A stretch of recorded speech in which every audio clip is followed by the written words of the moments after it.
So welcome. Find the value of b in the sum. Root 0.0169 into b is equal to 1.3. So 169. 13 square 169 இல்லீங்களா? இப்போ 1 2 3 4 4 decimal தள்ளி புள்ளி இருக்குது. நம்ம square root எடுக்கும்போது 4 டெசிமல் இருந்து 2 டெசிமலா மாறிடும். அப்ப 0. இது எதனுடைய ஸ்கொயர் 13. அப்ப 13 ஸ்கொயர் அப்படின்னு மாறி போகுது. Into b is equal to 1.3.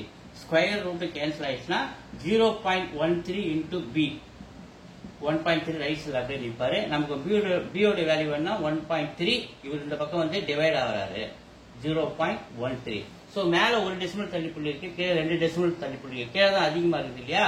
So அப்ப நம்ம 1 2க்காக 2 0 போட்டா அது 100. ஸோ அதே 100ஆல தான் நம்ம மேலையும் மல்டிப்ளை பண்ணணும். ஸோ இது 100ஆல மல்டிப்ளை பண்ணா இந்த புள்ளி கேன்சல் ஆகி 13 மாறுறாரு. ஸோ இது 100ஆல மல்டிப்ளை பண்ணா 130 நமக்கு மாறுறாரு. ஸோ 13 டேபிள் இதாச்சா 10 டைம்ஸ். அப்ப ஆன்சர் வந்து 10. எங்க இருக்கு? b ஓட வேல்யூ 10. b ல தான் இருக்கு. Thank you. B